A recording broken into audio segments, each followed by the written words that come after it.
दुनिया में सबसे खुश वही लोग हैं जो ये जान चुके हैं कि दूसरों से किसी भी तरह की उम्मीद करना बेकार है। जिंदगी में थोड़ा दुख भी जरूरी है। हमेशा सुख ही मिलता रहेगा तो आप कभी जिंदगी में आगे नहीं बढ़ पाओगे। ये गलत सोच है इंसानों की कि एक अकेला इंसान क्या कर सकता है। पर देखो जरा उस सूरज को जो अकेला ही सारी दुनिया को रोशन करता है। भाग्यशाली वो नहीं होते जिन्हें सब कुछ अच्छा मिलता है, बल्कि भाग्यशाली वो होते हैं जिन्हें कुछ भी मिलता है उसे वो अच्छा बना लेते हैं। गीता में लिखा है, जब इंसान की ज़रूरत बदल जाती है तब उसके बात करने का तरीका भी बदल जाता है। फ़ायदा सबसे गिरी हुई चीज़ है, लोग उठाते ही रहते हैं। हारता वो है जो शिकायत बार बार करता है और जीतता वो है जो कोशिश 1000 बार करता है।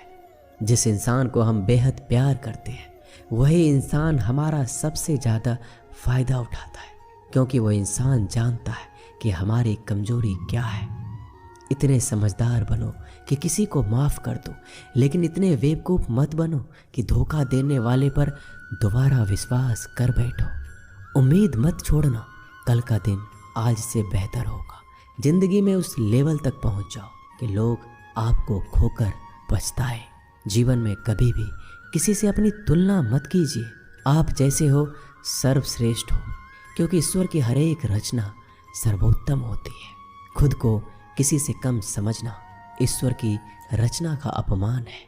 इंसान का मन ही उसका सबसे बड़ा दुश्मन और उसका सबसे बड़ा दोस्त होता है।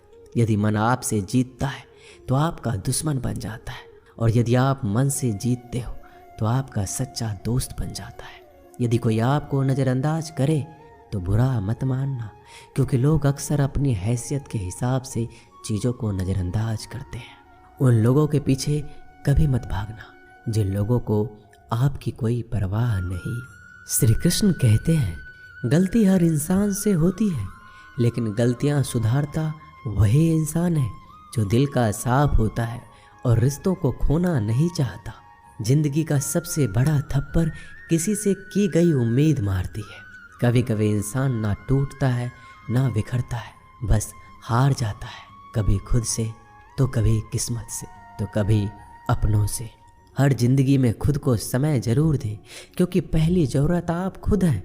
याद रखना कि ज़रूरत से ज़्यादा अच्छे बनोगे तो ज़रूरत से ज़्यादा इस्तेमाल किए जाओगे। रिश्ते चाहे कितने भी बुरे हो उन्हें कभी मत तोड़ना, क्योंकि गंदा पानी प्यास बुझाने के काम नहीं आता, पर आग बुझाने के काम जरूर आता है। जमाना जब भी मुश्किलों में डाल देता है तो परमात्मा हजारों रास्ते निकाल ही देता है। विश्वास करने वाले से ज़्यादा बेवकूफ़ विश्वास को तोड़ने वाला होता है, क्योंकि वह सिर्फ एक छोटे से स्वार्थ के लिए एक अच्छे इंसान को खो देता है। भलाई करते रहो पानी की तरह, बुराई खुद ही किनारे लग जाएगी कचरे की तरह। जब कोई समझे नहीं तो उसे समझाने की ज़रूरत ही क्या है। जब कोई माने नहीं तो उसे बताने की ज़रूरत ही क्या है। सच्चे दिल से किसी ज़रूरतमंद की मदद करके तो देखो। अगर दिल को सुकून ना मिले तो कहना, जिसे जाना है उसे जाने दो। अगर वो आज रुक भी गया तो कल चला जाएगा। इंसान को इंसान से दूर कर देने वाली सबसे पहली चीज़ जुबान है और दूसरी चीज़ पैसा है। जिन्हें सपना देखना अच्छा लगता है उनकी रात छोटी पड़ जाती है, और जिन्हें सपने पूरा करना अच्छा लगता है उनके दिन छोटे पड़ जाते हैं।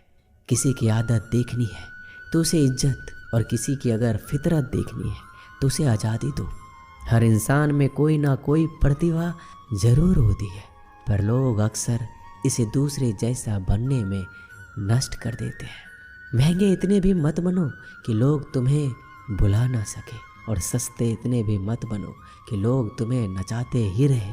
खामोशियाँ कभी बेजुबान नहीं होती। कुछ दर्द ऐसे होते हैं जो आवाज़ तक छीन लेते हैं।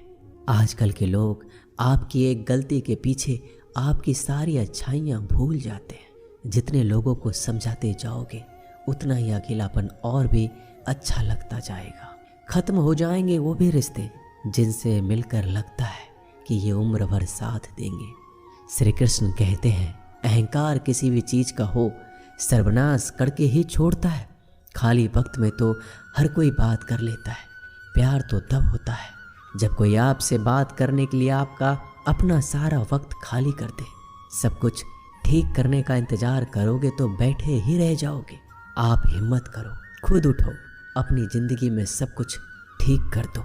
लोग पहचानना ही भूल जाए इससे पहले अपनी पहचान बना लेनी चाहिए। एक बार एक राजा ने भगवान श्री कृष्ण का मंदिर बनवाया और उसमें मूर्ति की पूजा करने के लिए एक पंडित को रखा।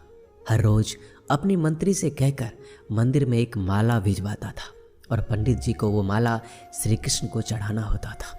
उसके बाद राजा जब दर्शन के लिए आता था तो पुजारी वो माला भगवान की मूर्ति के ऊपर से निकालकर राजा के गले में पहना देता। कई सालों तक ऐसा चलता रहा। पंडित जी अब बूढ़े हो चुके थे। एक दिन राजा की तबीयत खराब हो गई। उसने अपने सेवक को कहा कि तुम जाकर पंडित जी को माला दे आओ और उनसे कहो कि आज मेरी तबीयत खराब है, मैं आज मंदिर नहीं आ सकता, तो प्रतीक्षा ना करें। फिर राजा का सेवक वो माला लेकर पुजारी के पास गया और पूरी बात बता दी। पुजारी जी ने वो माला मूर्ति को चढ़ाई और सोचने लगे, इतने सालों से ये परंपरा चली आ रही है, लेकिन मैंने कभी भगवान का माला उतार कर खुद नहीं पहनी। शायद आज भगवान की यही इच्छा है कि ये माला मैं पहनूं, इसलिए भगवान ने आज राजा को नहीं भेजा। इसलिए आज अच्छा मौका है, ये माला मैं निकाल कर खुद पहन लेता हूँ। फिर उस पंडित ने भगवान की मूर्ति से माला निकाल कर खुद पहन ली। इसी बीच राजा का सेवक दौड़ के पंडित के पास आया और पंडित जी को कहने लगा कि राजा जी को ठीक नहीं लग रहा है, उनकी तबीयत और बिगड़ गई है, इसलिए अब वो प्रभु के दर्शन करना चाहते हैं। वो आ रहे हैं, उनकी सवारी जल्दी अभी मंदिर में आएगी। उन्हें लगा कि ये परंपरा कहीं टूट ना जाए, इसलिए वो आज भी मंदिर में आ रहे हैं।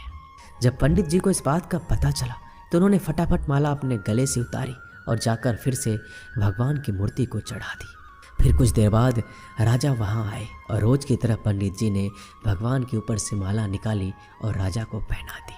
अब राजा ने उस माला को देखा तो उस माला में एक सफ़ेद बाल नजर आया। राजा ये समझ गया कि ये बाल पंडित का है। राजा ने पुजारी से पूछा, क्या ये माला आपने पहनी थी? इसमें सफ़ेद बाल कहाँ से आया? यह सुनकर पुजारी जी घबरा गए। उन्हें लगा अगर मैं सत्य बता दूं तो राजा मुझे दंड देंगे, इसलिए वह पुजारी ने कहा, यह बाल तो श्री कृष्ण का है। राजा को सुनकर बहुत ही गुस्सा आया। उसने कहा, तुम झूठ बोल रहे हो, भगवान के बाल सफ़ेद कब से होने लगे? राजा ने कहा, मैं फिर कल आऊँगा और श्रृंगार के समय देखूंगा कि उनके बाल सफ़ेद हैं या काले। अगर बाल काले निकले और सफ़ेद नहीं निकले तो आपको कल ही मृत्यु दंड दिया जाएगा, क्योंकि आपने मुझसे झूठ बोला है।